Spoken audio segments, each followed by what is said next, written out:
এসে হেসে আলতো চোখে চোখে, আজ বলবে হঠাৎ কেউ এসে হেসে আলতো চোখে চোখে, তোর জন্য দেখতেই পাচ্ছেন হয়েছে একবার আর কি।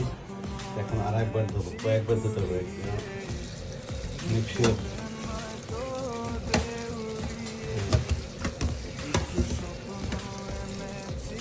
গরম পানি দিয়ে ভালো করে দিতে হবে।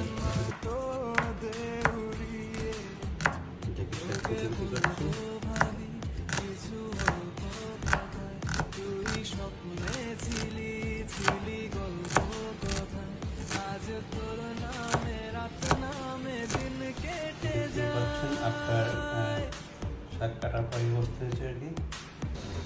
তো দেখতেই পাচ্ছেন সব ইনগ্রিডিয়েন্টস রেডি। এখানে নিয়েছি একটা garlic slice, onion slice, royal নিয়েছি, সাথে আছে মাস্টার্ড অয়েল।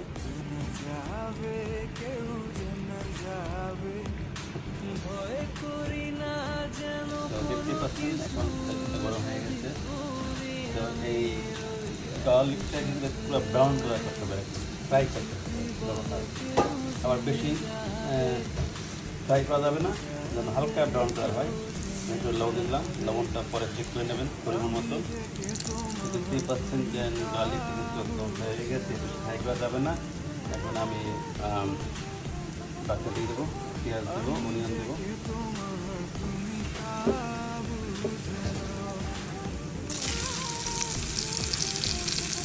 তো অনিয়ন দিলাম, আর কি অনিয়ন দেওয়ার পরে এটাকে ফুল ফ্রাই করে রাখবো আর কি। হালকা তেল ধরে হালকা হলুদের গুঁড়া, মরিচের গুঁড়া, একদম হালকা লাইট।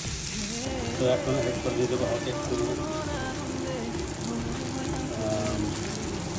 মরিচের মশলা গুঁড়ো আর কি, সাথে একটু হলুদের গুঁড়ো,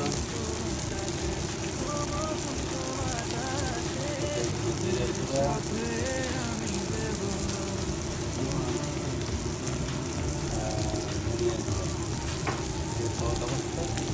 এখন অল্প একটু হট ওয়াটার অ্যাড করবো কারণ মশলাটা মেশে।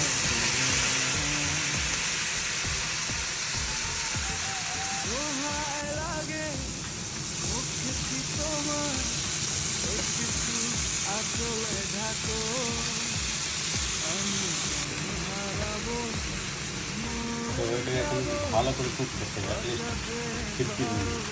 সে দেখতেই পাচ্ছেন দেখতে কিন্তু কুক করছে। এবার আমি একটু ঢাকনা দিয়ে ঢেকে দেবো। তো এবার ঢাকনাটা খুলে ভালো করে আবার নাড়বো, যত নাড়বেন কোনো ভাজি আর কি, শাক বলেন বা যত বেশি নাড়বেন তত বেশি মজা হবে।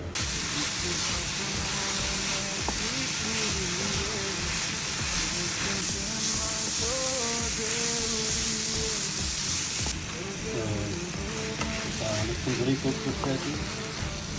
এখন দিয়ে হচ্ছে কাঁচামরিচ, কাঁচামরিচটা একবার করতে হবে। কাঁচামরিচ দিয়ে দিলাম, কাঁচামরিচ দিয়ে এবার আবার একটু নাড়াবো।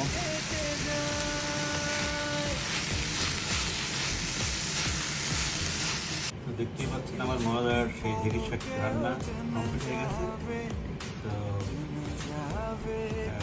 হেভি ঢেঁড়ি শাক রান্না করলে খুব মজা হয়।